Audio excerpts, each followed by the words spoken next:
was listening to the news, and you heard our reporter, Balin Overstolz, was talking about the 3 arrests, right? The 3 more arrests now in the Gilbert Goons case. And so I said, hey, can we just have Balin come in and tell us about it? So we invited Balin in. Balin, 3 more people arrested. Little background, what is this? And how many arrests does this bring us to now when it comes to the teen violence in East Valley? So the total arrest is going to be hard to track. These are pouring in every day. Last we heard was 22 arrests in total in Gilbert for the month of January. And as soon as February started, more arrests have been coming in. Okay. These are spread out over incidents from the last couple years as well. But the latest that we got today is 4 charges brought against 3 teen suspects. All of those charges are aggravated assault. Okay. All right. That's Gilbert alone, or does that include Queen Creek and Pinole County? Just Gilbert. Right now, we're talking about just in Gilbert. Just in Gilbert. Yeah. Okay. What I think complicates things too, Balin, is you mentioned 22 arrests. That's not 22 people. Yeah, very clear on that. That is not 22 people. And part of the reason why this is hard to keep track of is a lot of these arrests are minor suspects. You know, so we don't always know when you see a 17-year-old has been arrested 3 times, are those 3 different people? Or is that the same person arrested multiple times? Because we do know we're seeing a lot of familiar faces in these cases. Even today, Kyle Renner, for example, we've seen his name before. He's been involved in other fights in the Gilbert area. Heard that name several times. Who was the mother out in the Gilbert area, too, who...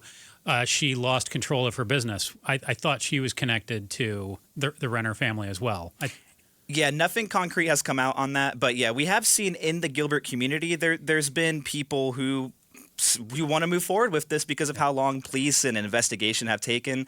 So yeah, we have seen situations in the community like that where people have been accused of being a part of this. But nothing on the Preston Lord case specifically, right? Everything is still kind of up in the air on that? Yeah, and to be clear, and I think people lose sight of this a lot, Preston Lord's case is being handled by Queen Creek Police. I go to a lot of these Gilbert town hall meetings, and people are asking about Preston Lord, but that's not connected to Gilbert Police. There's evidence sharing, and there's cooperation going on, but we will get those details from Queen Creek Police. But what we do have with Queen Creek, correct me if I'm wrong on this, is Queen Creek... back just after Christmas, they submitted charges against 7 suspects in Preston Lord's case to Maricopa County, to the Maricopa County Attorney's recommendations office. For charges, wasn't it? They submitted charges. Okay. But we haven't heard anything in terms of if Rachel Mitchell and the county attorney's office will go forward with those, right? What she said is they are working through them, looking at evidence. That's what we've heard repeatedly for the past couple months now. But yeah, those 7 charges are really the latest we know of anything to do with Preston Lord are those 7 charges, which I believe include adults and teens from what we've heard. So what's taking so long? I mean, are they dotting their I's and crossing their T's? I mean, what's going on behind the scenes? Irresponsibly speculate for a moment.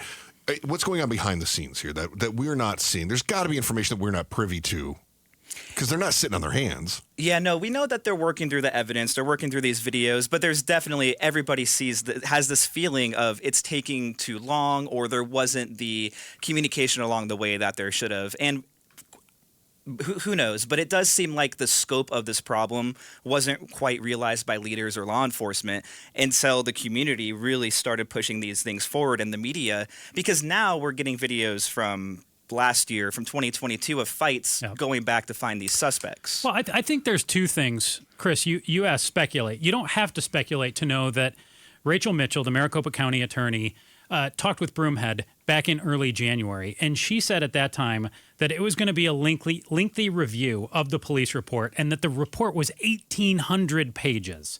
So she said that. She also said that prosecutors would have to look through 2,000 pieces of evidence and 600-plus videos. Now, if you want speculation out there, I would throw on top of that, maybe they're trying to, build a case against some of these 7 kids. So they're trying to come forward and say, oh, yeah, well, we've got this one. We've got this case. We've got this case. We've got this case. Do you want to admit to that case yet? Potentially to get them to offer up something that either they don't have or to make their workload easier. I think I saw that episode of Law and Order. I think that's how. I think you're exactly right. I think that's how they do that. You like that speculation? I do like that. Yeah. Mm-hmm. Hey, Balin Overstolz has been covering this from the beginning here for KTAR. has there been, Joe and I were arguing about this before we went on air. Has there been anything since the Preston Lord murder?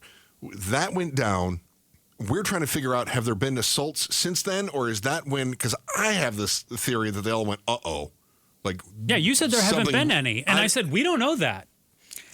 I get the indication from Gilbert Police Chief Solberg that there seems to be situations ongoing based on how he talked about getting continued information from school resource officers and schools. It does seem to be an ongoing situation, but I also think that they have increased their response. He talked about how when they catch wind of a fight, they will flood that area with police, for example. Okay. So it does seem like they are trying to get ahead of these incidents. Joe and I drove out to that In-N-Out Burger, and that whole area is just packed. Is that fair to say, Joe? I mean, it was tough to get around. It was very crowded there. Very crowded. We drove to the scene of where, Preston Lord tragically was, murdered, beaten to death. Yeah.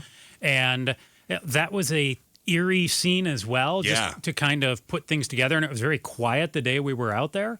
But yeah, no, it's been several in and outs apparently that have been involved. The incident that we learned about today was supposedly in a parking garage in downtown Gilbert. It's very bizarre. Hey, speaking of the stuff that we're learning today, I was reading, Balin, one of the articles talked about the assault charges, and the 17-year-old kid, he was charged something about having brass. Hold on. The use of brass knuckles was marked on the 17-year-old's court documents and then brought up during his initial appearance in court.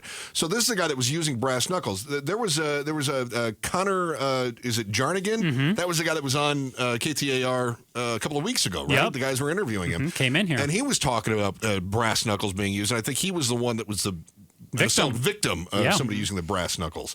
Is this coming up in other cases as well, or is this kind of an isolated brass knuckles incident? We've seen from leaders, they have said that there have been repeated uses of brass knuckles in these attacks. The Connor Jarnigan is the one we've seen evidence to. We know that happened. But yeah, like we've seen today with these new charges, one of those minors had brass knuckles on him at the time, allegedly. And since then, Connor Jarnigan has testified to the Arizona State Senate, and they are trying to move forward a brass knuckle ban as well. All right, so this is why he was on a couple of weeks ago talking about wanting to ban the brass knuckles, right? And he was like, listen, we got to stop this. I mean, of course, the guy got I don't know if it was sucker punch, but he got clocked with somebody wearing brass knuckles. Hit in the back of the head. He was trying to grab his keys because he thought a group of people who he didn't know were going to try to, steal his car, he thought. He was trying to grab his keys. He said as he went to grab his keys, he got, I would say, sucker punched in the back of the head with brass knuckles. And doctors told him, they said, if that was like 1 inch, another way, you might not be here. Wow. Thanks for watching The Chris and Joe Show. Click to see more from Chris and Joe and tap the button in the middle to subscribe to KTAR News.